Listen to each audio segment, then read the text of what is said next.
The air in the Kang Syndicate's boardroom was thick with the scent of expensive cedarwood and the cold, metallic tang of absolute power. To the 20 men seated around the table, Amara Nwasu was merely an efficient shadow, a silent, beautiful black woman who moved with the grace of someone who didn't want to be noticed. But beneath her crisp white silk blouse, Amara was a map of secret agony. Every breath felt like shards of glass pressing into her ribs. The bruises on her forearms, hidden beneath long sleeves, throbbed in time with the erratic hammering of her heart.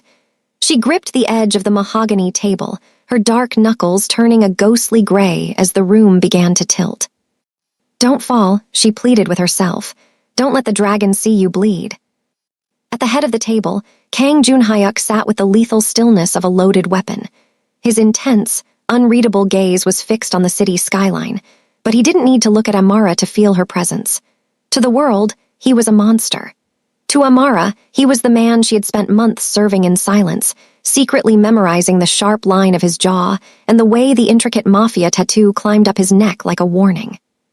Suddenly, the golden sunset streaming through the windows turned into a blinding white static. Amara's knees gave way. The files scattered like wounded birds, and as the floor rushed up to meet her, the dragon moved. Before she could hit the marble, massive, warm hands caught her. Junhyuk didn't just catch his secretary, he claimed her. In one fluid, violent motion, he pulled her into the solid stone of his chest.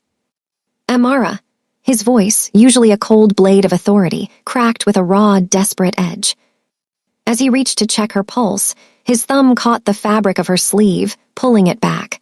The golden light hit the deep, dark bruises marring her mahogany skin. The room went deathly silent.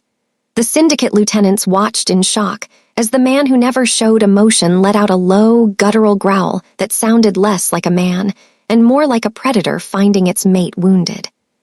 Kang Junhyuk didn't just lose his temper, he lost his soul, and in that moment, the invisible secretary's fate was changed forever.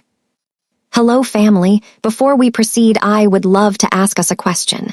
When a man who never shows emotion finally loses control for a woman he's supposed to ignore, is it love or is it obsession?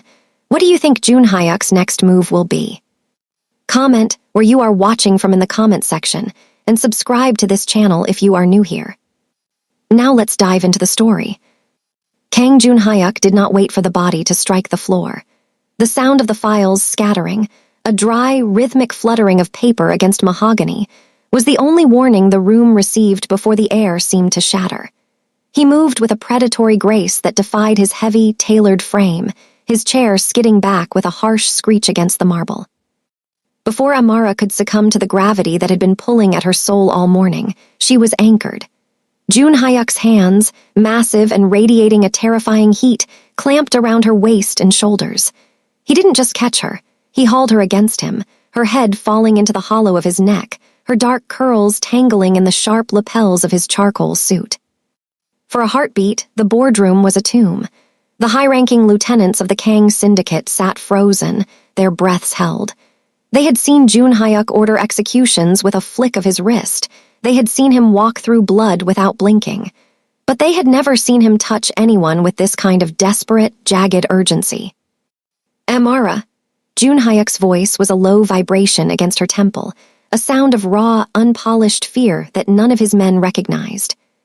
His thumb, calloused and steady, hooked beneath the silk of her white sleeve. He didn't ask for permission. He pulled the fabric back, exposing the deep mahogany skin of her forearm. Under the harsh fluorescent lights, the truth was undeniable. The skin was a chaotic map of purple and yellowish green, the unmistakable, finger-shaped imprints of a man's violence. A low, guttural sound tore from Junhyuk's throat, a growl that wasn't human. It was the sound of a dragon realizing its treasure had been tampered with. His jaw tightened until the muscles corded like iron, and the intricate tattoo on his neck seemed to darken, pulsing with the sudden, violent spike in his blood pressure. His eyes, usually cold and assessing, turned into pits of lethal, focused obsidian. "Sir, the North District merger," one lieutenant started, his voice trembling as he tried to bridge the sudden, terrifying gap in the meeting's professionalism. Junhyuk didn't even look at him. He didn't look at any of them. He swept his arm beneath Amara's knees, lifting her into a bridal carry that looked as effortless as it was possessive. He held her high against his chest, shielding her face from the prying eyes of the room. "The meeting is over," Jun Hyuk said.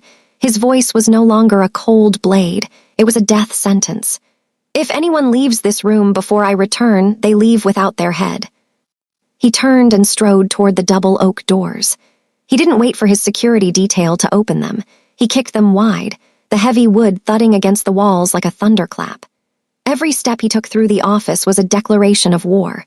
The glass and steel hallways of the Kang Syndicate, usually buzzing with the quiet efficiency of a multi-billion-dollar empire, fell into a paralyzed silence as the dragon passed. Staff members pressed themselves against the walls, their eyes wide as they watched their boss, the man who viewed the world as a game of chess, carrying his secretary as if she were the only living thing that mattered. Amara groaned softly in her semi-consciousness, her hand instinctively clutching the front of his white dress shirt. Her knuckles were dark against the fabric, her small, trembling frame dwarfed by his massive shoulders. Jun Hyuk's grip tightened, his fingers digging slightly into the fabric of her skirt, his pace never faltering. He bypassed the main elevators where the common staff waited. He headed straight for his private lift, the one that required a biometric scan and led only to the basement garage and his penthouse. As the lift doors hissed shut, cutting them off from the world, the silence inside the small gold-leafed box was deafening. Jun Hyuk didn't set her down. He leaned his back against the mirrored wall, breathing heavily, his chest heaving against hers. He looked down at her face, the soft oval of her cheeks, the long sweep of her lashes, and the sheer exhaustion written in the lines of her mouth. He reached out a hand, his fingers trembling as he brushed a stray curl away from her forehead. He had spent months watching her from across the boardroom, admiring the way she navigated his dangerous world with a quiet, brilliant dignity. He had told himself he was keeping her at a distance for her own safety, that the dragon shouldn't have a weakness.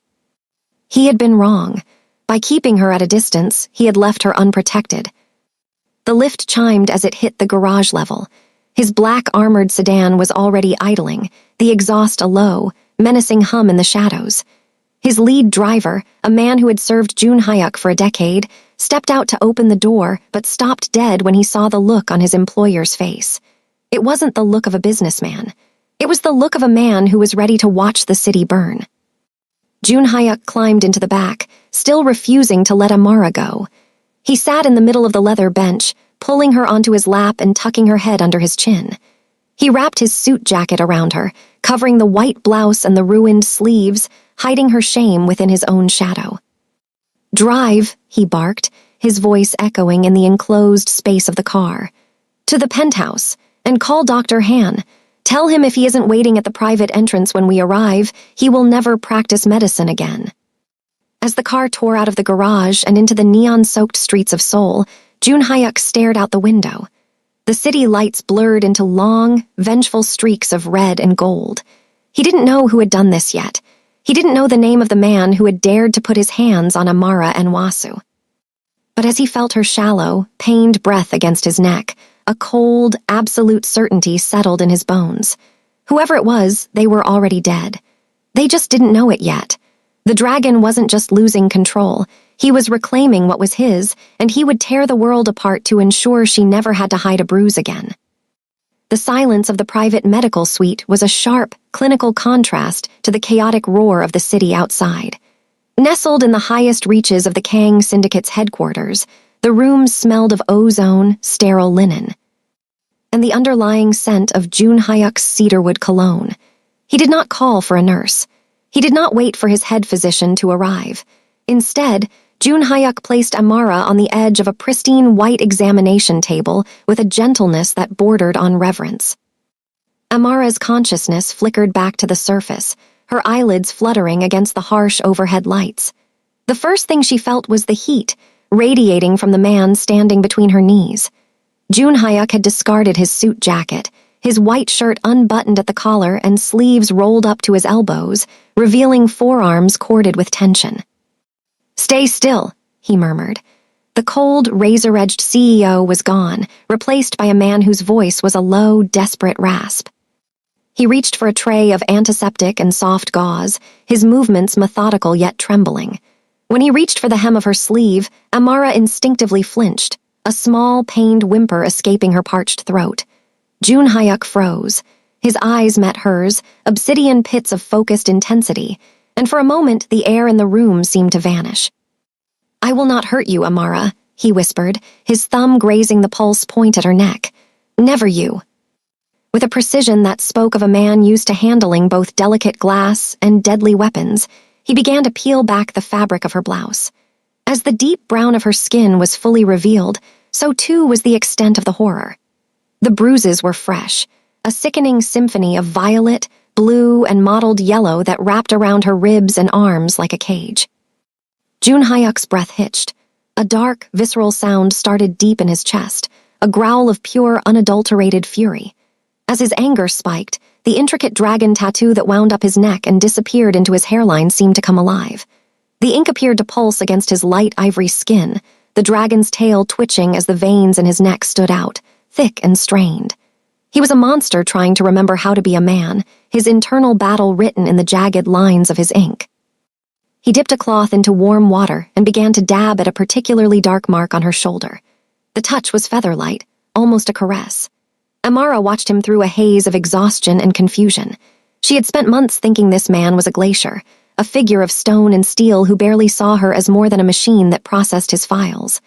But as he worked, she saw the way his jaw worked, the way his eyes tracked every wince she made as if the pain were his own. "Why?" she managed to whisper, her voice cracking. Jun Hyuk stopped his work, his hand hovering just inches from her skin. He didn't look up. "Because you have been hiding in the shadows of my world for 6 months, Amara, and I was too blinded by my own rules to see that you were breaking." He finally raised his gaze, and the raw obsession she saw there made her heart hammer against her bruised ribs. "I hired you because you were the best. I kept you because I couldn't imagine a morning where you weren't the first thing I saw. And I am going to tear the world apart because someone thought they could touch what is mine." The word mine hung in the sterile air, heavy and absolute. It wasn't the claim of a boss over an employee, it was the claim of a predator over its mate. He returned to his task, cleaning the grazes on her elbows with a focus that was terrifyingly intimate. Every time his skin brushed hers, a jolt of electricity surged through Amara, a dangerous warmth that began to drown out the dull throb of her injuries. She looked at the dragon tattoo on his neck again, watching it rise and fall with his ragged breathing. It was a marker of his life in the underworld, a sign of the blood he had shed and the power he held. And yet, here he was, using those same lethal hands to tend to her with the tenderness of a devotee at an altar. "I tried to handle it," Amara said, her eyes welling with tears she had been holding back for weeks. "I thought if I was just professional enough, if I stayed invisible enough." "You were never invisible to me," Jun Hyuk interrupted, his voice dropping to a dangerous, velvety depth. He set the cloth aside and took both of her hands in his thumbs tracing the line of her knuckles. "I saw every late night you worked. I saw every time you bit your lip to keep from complaining. I saw it all, and I let myself believe you were just as untouchable as I was." He leaned in, his forehead coming to rest against hers. The scent of him, woodsy, masculine, and intoxicating, enveloped her. In the silence of the medical suite, the power dynamic that had defined their lives for half a year dissolved. She wasn't the secretary, and he wasn't the boss. They were two broken pieces of a dangerous puzzle, finally clicking into place. "Sleep now," he commanded softly, though it was a plea. He lifted her easily, moving her to the recovery bed and pulling a weighted silk blanket over her. "My doctors will be here in minutes. My guards are at the door, and I will be just outside." As Amara's eyes drifted shut, the last thing she saw was the back of Jun Hyuk as he turned toward the door. The dragon on his neck seemed to flare one last time in the dimming light, a silent promise of the violence he was about to unleash on her behalf. She was falling into a sleep she knew would be safe, protected by a monster who had finally found the one thing he was unwilling to lose. The low, rhythmic hum of the medical equipment was the only sound in the suite, a stark contrast to the storm raging within Kang Jun Hyuk. He stood by the window, the neon lights of Seoul bleeding across his face, but his eyes remained fixed on the reflection in the glass, Amara, pale and motionless beneath the weighted silk blankets. He had watched her for 6 months, admiring the sharp intellect and the quiet grace that made her the most efficient asset in the Kang syndicate. He had thought he knew her. But as he stood there, the image of those finger-shaped bruises burned into his retinas, a map of a nightmare he had failed to prevent. A soft chime signaled the arrival of his head of security. Jun Hyuk didn't turn around. He didn't need to. The air in the room grew heavy, charged with the kind of tension that usually preceded an execution. "The name," Jun Hyuk demanded. His voice was a thin, lethal wire. "Marcus Thorne," the guard whispered, his head bowed. "Her ex-partner. He's been stalking her for weeks, sir. He cornered her at her apartment 3 nights ago. That's when the primary injuries occurred. He's been calling her, threatening to show up here at the office if she didn't return to him." Jun Hyuk's hand tightened around the glass of water he was holding until the crystal groaned, threatening to shatter. Marcus Thorne. A man who thought he could claim what belonged to the dragon. A man who thought the most precious thing in Jun Hyuk's world was a toy to be broken. The dragon tattoo on Jun Hyuk's neck seemed to flare a violent, dark purple under the clinical lights, his pulse thrumming against the ink with a terrifying regularity. "Find him," Jun Hyuk commanded. It wasn't an order, it was a decree. "I don't want him touched, not yet. I want him brought to the warehouse by the docks. I want him to wait in the dark. I want him to feel the exact moment the world stops being kind to him." The guard vanished as silently as he had appeared, leaving Jun Hyuk alone with the woman who had shattered his icy composure. He walked back to the bedside, his footsteps making no sound on the polished floor. He sat in the chair beside her, leaning forward until his shadow draped over her like a protective shroud. Amara shifted in her sleep, a soft, pained whimper escaping her lips. Her hand, dark and delicate, twitched against the white linen. Jun Hyuk reached out, his large, scarred hand hovering over hers for a long moment before he finally allowed himself to touch her. He didn't just hold her hand, he enveloped it, his thumb tracing the blue veins in her wrist with a tenderness that felt like a sin. "You spent so long trying to be invisible, Amara," he whispered, his voice a low, gravelly confession in the dark. "You tried to take up so little space so he wouldn't find you. You thought if you carried the pain in silence, it would eventually go away." He leaned closer, his forehead almost touching hers, the scent of her natural hair products mixing with the sterile air of the room. The lethal predator who had spent his life building an empire of blood and shadow was gone, replaced by a man making a silent, sacred covenant. "He will never look at you again," Jun Hyuk promised, the words vibrating with a dark, absolute certainty. "He will never speak your name. He will never even occupy the same air you breathe. I am going to erase the memory of his hands from your skin. I am going to burn the world he built for you, and from the ashes. I will give you a kingdom where you never have to hide a bruise again." He watched the rise and fall of her chest, her breathing finally evening out as the sedatives took hold. The rage in his gut didn't subside, it simply crystallized, turning into a cold, hard diamond of intent. He had lived his life by a code of calculated violence, but this was different. This wasn't business. This wasn't territory. This was the dragon reclaiming its heart. He stood up, his tall frame blocking out the moonlight. He looked down at his own hands, the hands that had killed, the hands that had built, and the hands that had just spent an hour cleaning the wounds of a woman he had claimed as his own. He realized then that he had been waiting for this moment since the day she first walked into his office with those focused eyes and that quiet dignity. He had just been too afraid of his own weakness to admit it. "Sleep, my Amara," he murmured, his voice dropping to a velvety Korean lilt. "When you wake, the ghost will be gone, the nightmare will be over, and the man who did this will realize that the only thing more dangerous than the dragon is the man who loves the woman the dragon is protecting."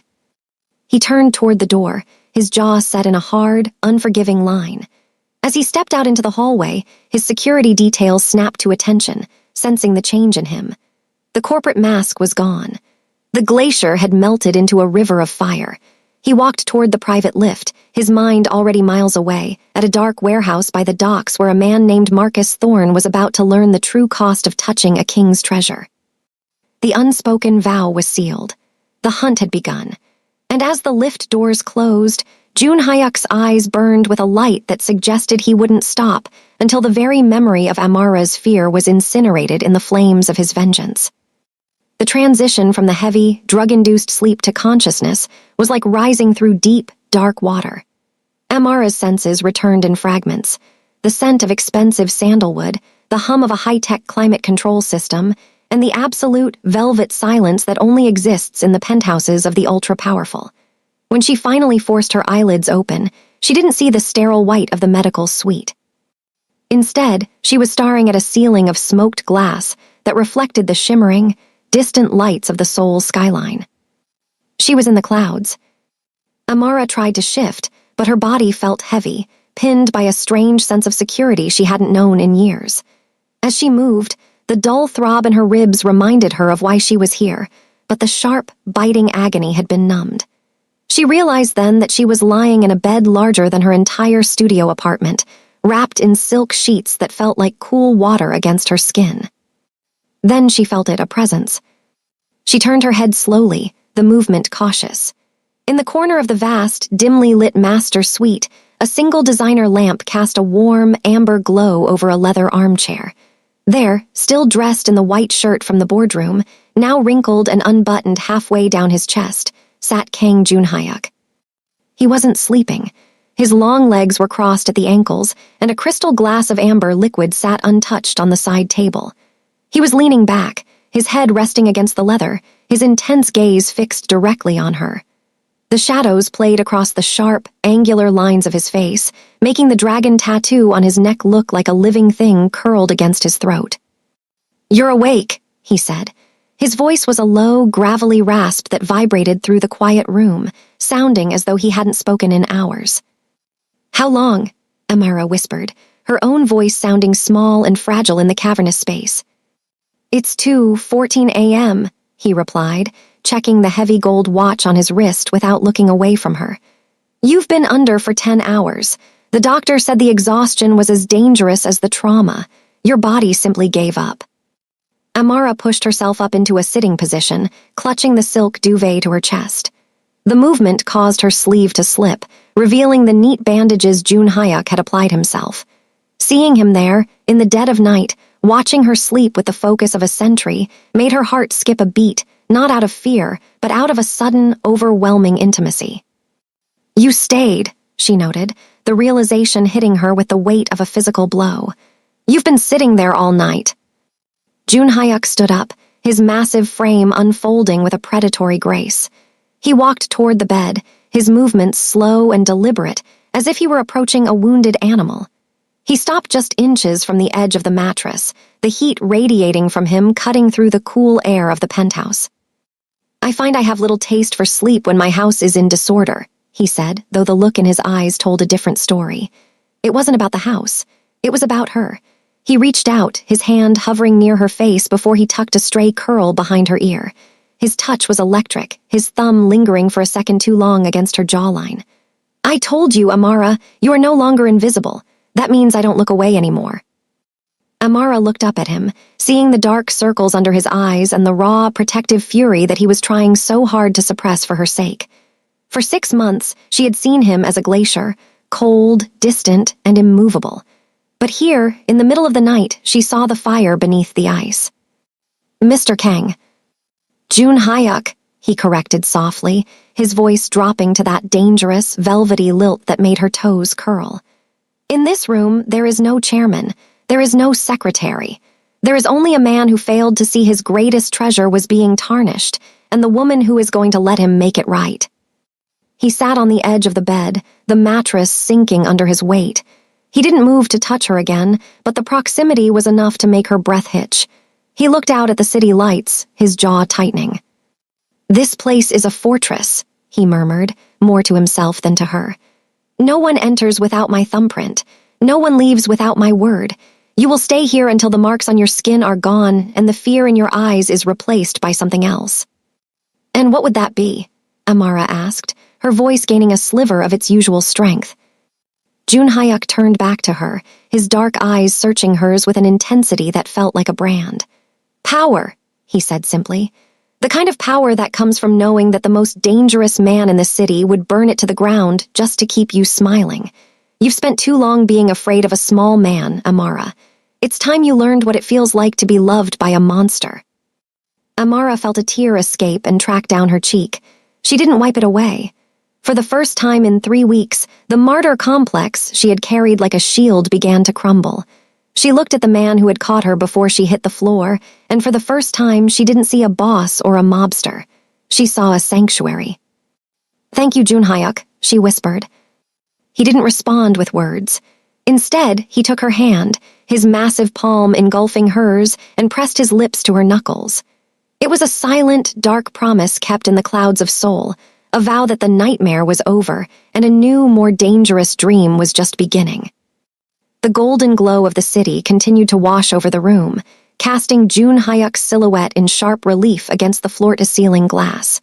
He remained seated on the edge of the bed, his presence a heavy, grounding weight that seemed to push back the shadows of Amara's memory. For a long time, the only sound was the faint hum of the city far below and the synchronized rhythm of their breathing. Amara looked down at their joined hands, his pale, scarred skin against her deep mahogany, and felt a sudden, inexplicable urge to know the why behind his sudden transformation. "You've been watching me for months," she said softly, her voice gaining a steady clarity it hadn't possessed since the collapse. "But you never spoke to me, not about anything other than files, meetings, and logistics. You were the glacier everyone said you were. Why go through all this for a secretary you barely acknowledged?" Junhyuk's thumb stilled against her knuckles. He didn't look away from the horizon immediately, but a small, tight muscle jumped in his jaw. "Is that what you thought? That I barely acknowledged you?" He finally turned his head, his dark eyes searching hers with a raw intensity that made her breath catch. "Amara, there hasn't been a single day in the last 6 months that I wasn't acutely aware of exactly where you were in that building." He let out a short, self-deprecating breath and leaned back slightly, his gaze drifting as if he were replaying a film in his mind. "The day you walked into the interview, you didn't look at me with fear like the others. You looked at me with a quiet, brilliant defiance, as if you were measuring me just as much as I was measuring you. You wore a suit that was a shade too large, and you carried a folder that was organized with a precision that bordered on lethal." A ghost of a smile touched his lips, gone as quickly as it appeared. "I told the board I hired you because your credentials in strategic analysis were flawless. I told myself I hired you because the syndicate needed your mind. But the truth is much more selfish." He leaned closer, the scent of cedarwood and the heat of his skin enveloping her. "I hired you because after you left that room, I couldn't stop thinking about the way your curls framed your face. I couldn't stop thinking about the sound of your voice. I realized within 10 minutes that if I didn't put you in my office, I would spend my entire life wondering where you had gone." Amara felt a flush of heat rise to her cheeks, her heart hammering a frantic, confused rhythm against her ribs. "But you were so cold," she whispered. "You treated me like a ghost." "I had to," Junhyuk confessed, his voice dropping to a gravelly, dangerous depth. "I am the head of the Kang Syndicate. My world is built on blood, iron, and the absence of weakness. I've spent 20 years ensuring that I have nothing for my enemies to take. But then you started staying late. You started anticipating my needs before I even voiced them. You became the silence I looked forward to at the end of a chaotic day." He reached out, his fingers tracing the delicate line of her jaw with a reverent touch that contradicted his violent reputation.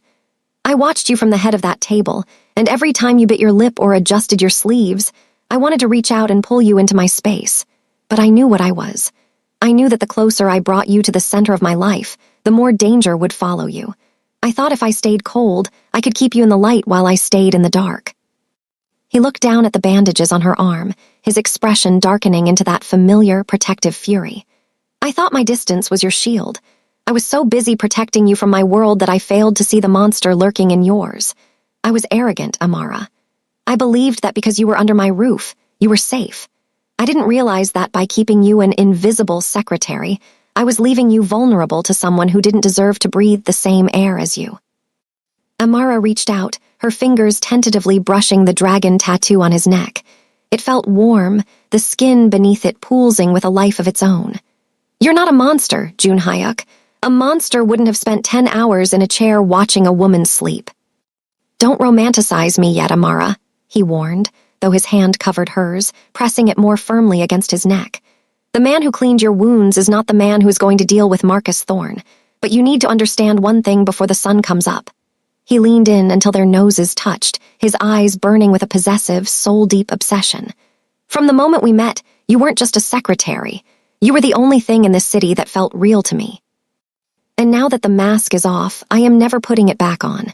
You are mine to protect, mine to cherish, and mine to avenge. The dragon doesn't negotiate with what it loves." Amara didn't pull away. The fear that had defined her existence for the last 3 weeks was being incinerated by the sheer heat of his gaze. She saw the man behind the myth, a man who was lonely, powerful, and utterly devoted to the woman he had caught before she hit the floor. As the first light of dawn began to gray the edges of the room, she realized that she was no longer the girl hiding in the shadows. She was the light at the center of the dragon's world, and for the first time in her life, she felt truly, terrifyingly powerful. While the soft morning light began to spill into the penthouse, illuminating Amara's peaceful, sleeping form, the world outside was descending into a cold, calculated darkness. Kang Junhyuk had stepped out of the bedroom, the shaken man mask dissolving with every step he took away from her door. By the time he reached the private elevator, his face was a portrait of lethal authority, the kind that had made the Kang Syndicate the most feared name in the underworld. He didn't head to the office. He didn't check the morning markets. Instead, he descended into the bowels of the city, to a place where the sunlight never reached. In a secluded warehouse on the edge of the Han River, 4 of the Syndicate's most efficient retrieval specialists stood in the shadows. They were men who had seen every form of human depravity, yet they stood with their backs straight and their eyes forward, sensing the shift in the air before the elevator doors even opened. When Junhyuk stepped out, he wasn't wearing his suit jacket. His white shirt was stark against the grime of the warehouse, his sleeves rolled up to reveal the dragon tattoos that seemed to writhe in the flickering overhead light. "Status," Junhyuk barked. The word was a gunshot in the cavernous space. "We found him, Chairman," the lead specialist replied, gesturing toward a small, dimly lit room in the center of the warehouse. "Marcus Thorne. He was at a dive bar in the West District, bragging to his friends about putting a bitch in her place. He didn't even see us coming." Junhyuk's jaw tightened, the muscles cording with such force that the dragon on his neck pulsed with a dark, rhythmic fury. He walked toward the room, his heavy boots echoing against the concrete.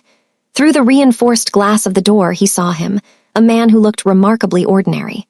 Marcus Thorne was average in height, average in build, the kind of man who would be invisible in a crowd. It was his ordinariness that made his cruelty so much more loathsome to Junhyuk. This was the small man who had thought he could diminish a woman like Amara. Junhyuk entered the room alone. Marcus was zip-tied to a steel chair, a single light bulb swinging above his head. When the abuser looked up, his initial bravado vanished, replaced by the primitive, wide-eyed terror of a rabbit realizing it was in the shadow of a hawk. "Do you know who I am?" Junhyuk asked. His voice was terrifyingly calm, a low, melodic baritone that promised nothing but pain. I don't know what you're talking about," Marcus stammered, his voice cracking. "I have rights, you can't just—" Junhyuk didn't let him finish. He moved with a speed that blurred the air, his hand catching Marcus by the throat. He didn't squeeze, not yet, but the sheer weight of his presence forced the man's head back against the steel chair. Junhyuk leaned in until they were inches apart, the scent of expensive cedarwood mixing with Marcus's sweat and fear. "Rights," Junhyuk whispered.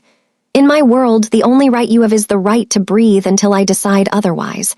You touched Amara Nwasu. You thought she was a ghost.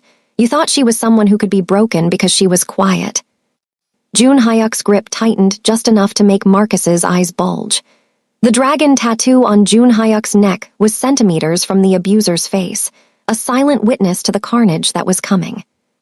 "She is the only light in this city that I care about," Junhyuk continued, his eyes burning with an obsessive, dark fire.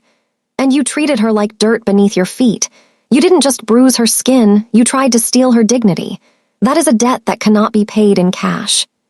He let go, stepping back as Marcus gasped for air, sobbing now. Junhyuk looked down at his own hands, the hands that had cleaned Amara's wounds with such tenderness only hours before. Now, those hands were balled into fists of iron. "I'm not going to kill you," Junhyuk said, and for a fleeting second Marcus looked relieved. But then Jun Hyuk leaned in again, his smile a jagged, terrifying thing. Death is a mercy, and I am not a merciful man.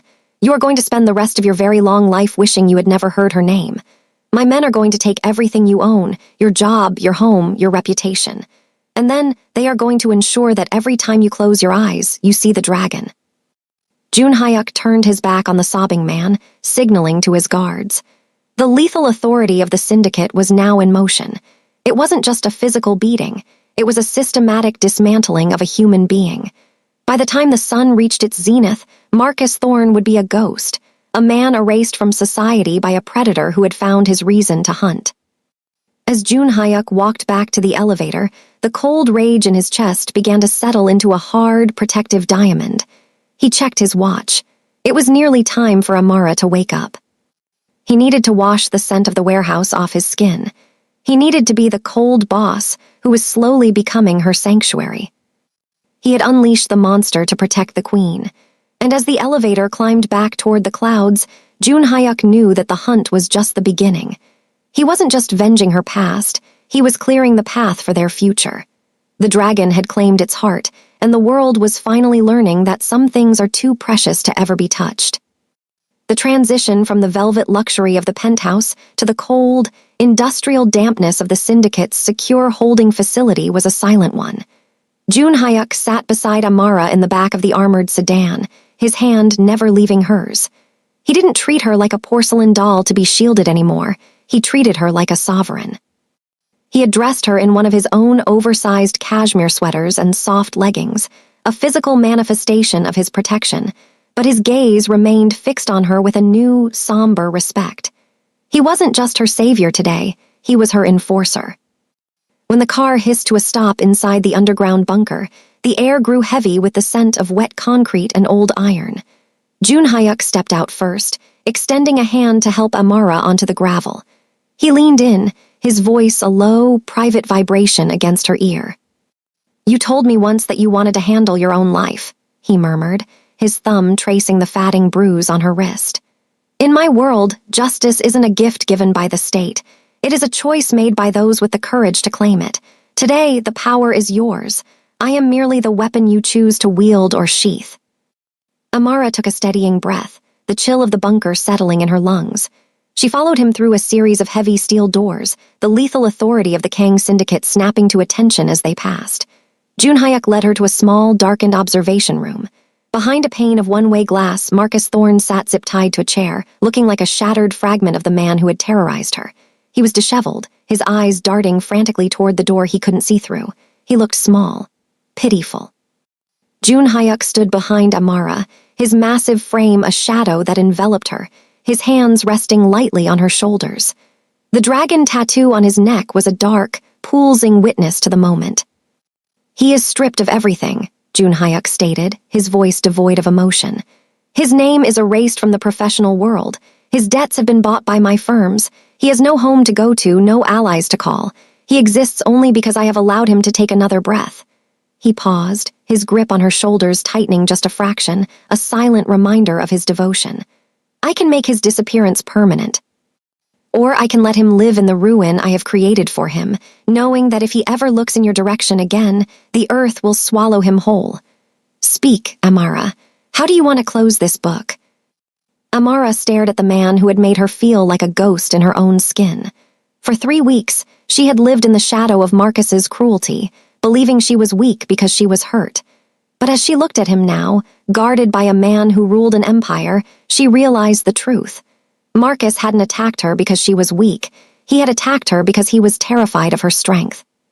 She felt the heat of Jun Hyuk's chest against her back, the steady, rhythmic heartbeat of the dragon. He was offering her more than revenge. He was offering her the agency that Marcus had tried to steal. By letting her decide, Jun Hyuk was proving that she wasn't his subordinate or his pet. She was his equal. "He isn't worth the blood on your hands, Jun Hyuk," Amara finally said, her voice echoing with a newfound, crystalline power. Jun Hyuk tilted his head, his eyes never leaving her reflection in the glass. "Explain." "If you kill him, you make him a martyr in his own sick mind. You finish the story he started," she said, turning in his arms to face him. She reached up, her fingers grazing the sharp line of his jaw. I want him to live. I want him to walk out of here into a world where he is absolutely nothing. I want him to see your face on every billboard and my name on every corporate masthead, and I want him to know that he could never break me. Let him be a ghost. I'm done being one. A slow, predatory smile spread across Jun Hyuk's face, not the smile of a boss, but the smile of a man who had just found a queen worthy of his throne. He leaned down, pressing his forehead against hers, his breath hitching in a way that betrayed his pride. A ghost, Jun Hyuk repeated, the words a dark, melodic vow. Then so it shall be. He signaled to his men without looking away from her. The command was silent, but absolute. Marcus Thorne would be cast out into a life of total insignificance, a shadow haunted by the knowledge of the dragon he had accidentally awakened. As they walked back toward the car, the heavy doors of the bunker clanging shut behind them, Amara felt a weight lift that she hadn't even realized she was carrying. The martyr complex was gone, replaced by a cold, sharp clarity. She looked at Jun Hyuk, the man whose hands had caught her and whose heart had claimed her. She wasn't just safe, she was transformed. You gave me a choice, she whispered as they settled back into the leather sanctuary of the sedan. I gave you what was always yours, Jun Hyuk replied, pulling her into his lap and tucking her head under his chin. You were never a secretary to me, Amara. You were a storm I was waiting to be caught in. And now that the sky has cleared, it's time we show this city what happens when a dragon finally finds his equal. As the car accelerated away from the secure location, heading back toward the clouds of Seoul, Amara didn't look back. The past was a ruin, and Marcus was a memory. Ahead of them lay a kingdom of blood and silk, and for the first time, she was ready to rule it. The return to the penthouse felt different this time. The glass and marble fortress no longer seemed like a cold cage of corporate secrets, but a sanctuary hovering above a world that could no longer touch them. As the private elevator chimed softly, opening into the expanse of the living area, the city lights below looked like fallen stars scattered across the dark velvet of Seoul. Jun Hyuk did not let go of Amara's hand. He led her toward the master suite, his silence no longer the icy wall of a distant chairman, but the heavy, vibrating quiet of a man who had finally brought his heart home. He stopped at the edge of the balcony doors, the moonlight catching the dark ink of the dragon on his neck. You haven't looked away from me all night, Amara whispered, her voice a soft thread in the vast room. She turned to face him, the oversized cashmere sweater he had given her slipping slightly off one shoulder, revealing the rich, deep brown of her skin. Jun Hyuk reached out, his hand trembling with a raw, unpolished honesty that shattered his lethal reputation. He cupped her cheek, his thumb tracing the curve of her lip. I spent 6 months looking away because I was afraid of what would happen if I didn't. I was afraid that if I looked too long, I wouldn't be able to stop until you were exactly where you are now. He leaned in, his forehead resting against hers, his scent, that intoxicating blend of cedarwood and primal heat, enveloping her. I told myself I was protecting you by being cold. But tonight, watching you stand in that bunker, watching you reclaim your power, I realized I wasn't just obsessed with a secretary. I was in love with a queen. Amara reached up, her fingers tangling in the thick black hair at the nape of his neck. The martyr complex she had carried for years, the need to be small and invisible to survive, dissolved in the heat of his gaze. Then stop looking, Jun Hyuk, she breathed, her heart hammering a joyful, frantic rhythm. Just be here, with me. The kiss was not the tentative gesture of a first-time lover. It was a collision of 6 months of suppressed longing and the violent, protective devotion of a man who had claimed his mate. It was demanding and consuming, a silent conversation where he apologized for every day he had left her in the shadows, and she thanked him for catching her when the world went dark. Jun Hyuk lifted her easily, his massive frame a solid anchor against her lithe, resilient body. He carried her to the bed, the silk sheets cool against their skin as the night deepened. In the dim light, the marks on her body, the fatting yellows and purples, were no longer symbols of her trauma. They were the map that had led him to her. He touched her with a reverence that was almost painful, his large hands tracing every curve of her mahogany skin as if he were memorizing a sacred text. Every brush of his lips against her shoulder, every whisper of her name in a low, gravelly Korean lilt, was a brick being laid in the foundation of their new world. He didn't just claim her body, he claimed her fears, her scars, and her silence, replacing them with a possessive, soul-deep security. As the hours drifted toward dawn, the obsessive boss was gone. In his place was a man who moved with a tender, rhythmic grace, his movements synchronized with her soft, breathless sighs. Amara felt herself opening to him, not out of weakness, but out of a terrifying, beautiful strength. She was no longer the girl hiding bruises. She was the woman who had survived the fire and found a dragon to guard her gates. They lay tangled together in the aftermath, the blue light of the pre-dawn sky beginning to gray the edges of the room. Jun Hyuk held her tightly against his chest, her head tucked beneath his chin, his heartbeat a steady, powerful drum against her ear. "It was written in the stars, wasn't it?" Amara murmured, her fingers tracing the intricate dragon tattoo on his neck. "The moment I walked into that interview, the world was already moving toward this." Jun Hyuk tightened his grip, his lips pressing a firm, lingering kiss to the crown of her head. "The stars didn't have a choice, Amara. Neither did I from the second you looked at me with that brilliant defiance. My fate was no longer my own. It belonged to you." In the quiet of the penthouse, the power dynamic of the Kang Syndicate was fundamentally altered. There was no more chairman, no more secretary. There was only the man who would burn the world for her and the woman who was finally home. As the sun began to rise over Seoul, they didn't look back at the ruins of their old lives. They looked at each other, scarred, whole, and perfectly, dangerously in love. The glass doors of the Kang Syndicate headquarters didn't just open. They seemed to part like a curtain for a long-awaited finale. The lobby, a sprawling expanse of white marble and hushed corporate whispers, fell into a vacuum of silence the moment the black armored sedan pulled up to the curb. Usually, Kang Jun Hyuk entered alone, a solitary, lethal force of nature that sent staff scurrying into the shadows. But today, the dragon was not alone.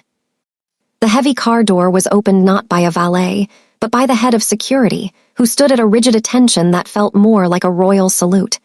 Jun Hyuk stepped out, looking every bit the underworld king in a bespoke three-piece suit, but he didn't move toward the entrance. Instead, he turned back and extended his hand, his fingers steady and waiting. Amara took it. She stepped out into the crisp Seoul morning, her curls catching the light like a halo of dark silk. She was no longer wearing the muted, high-collared disguises of a woman in hiding. She wore a tailored suit of deep emerald green that complemented the rich glow of her mahogany skin, her head held high, her eyes clear and unburdened. As she tucked her hand into the crook of Jun Hyuk's arm, the physical connection sent a ripple of shock through the assembled staff. They didn't walk through the side entrance. They didn't take the service elevator. Jun Hyuk led her directly through the main lobby, his pace slow and deliberate, forcing every eye in the building to witness the shift in the universe. He wasn't just walking with his secretary, he was presenting his sovereign. As they reached the bank of elevators, the same lieutenants who had witnessed Amara's collapse weeks ago were standing there, frozen mid-conversation. They looked at her, then at the possessive grip Jun Hyuk maintained on her waist, and finally at the dragon tattoo pulsing on their leader's neck. The message was unmistakable. To look at her was to look at him. To touch her was to invite the end of the world. "Good morning, Director Enwasu," Jun Hyuk said, his voice carrying through the silent lobby with a resonant, terrifying authority. He didn't look at his men, he looked only at her, his expression softening into a look of such raw, public devotion that it felt more intimate than a kiss. "Good morning, Jun Hyuk," she replied, her voice steady and musical, using his name without the shield of a title for the first time in public. The elevator doors hissed shut, insulating them in a private world of gold leaf and mirrors. As the lift climbed toward the top floor, Amara caught their reflection. She saw the cold boss standing behind her, his hands resting on her shoulders in a silent vow of protection, and she saw the resilient secretary who had finally found her throne. She reached up, her fingers covering his, feeling the heat of his skin and the weight of his rings. "They're afraid," she whispered, a small empowered smile playing on her lips. "They should be," Jun Hyuk murmured into her hair. "They spent 6 months watching a masterpiece and thought it was just part of the furniture. Now they know that you are the heart of this empire. Without you, there is no syndicate. There is only a monster with nothing to lose." When the doors opened onto the executive floor, the atmosphere had changed. Her old desk, the one where she had sat in silence, hiding her bruises and her brilliance, had been replaced. In its place was a sleek, modern workstation that looked directly into June Hyuk's private office, the glass between them now clear and welcoming. But she didn't stop there. June Hyuk led her to the head of the boardroom table, to the very spot where she had fallen. He pulled out the chair, the heavy leather throne that sat at his right hand, and waited for her to sit. "The Strategic Reports Director," he asked, a playful dark glint in his eyes. Amara sat, her hands resting confidently on the mahogany surface where her files had once scattered like wounded birds. She looked out at the city she had once feared, then back at the man who had burned the world to keep her safe. She was no longer a secret kept in the shadows of a Mafia war. She was the strength that made the dragon formidable. "Let's begin," she said, her voice echoing with the power of a woman who was finally, undeniably home. June Hyuk took his seat beside her, his hand finding hers under the table, anchoring them together as the doors opened and the world came in to give its report. The nightmare was over. The reign had begun. And as the first meeting of their new life commenced, the dragon and his queen looked out at their kingdom, knowing that as long as they held on to each other, they would never have to fall again.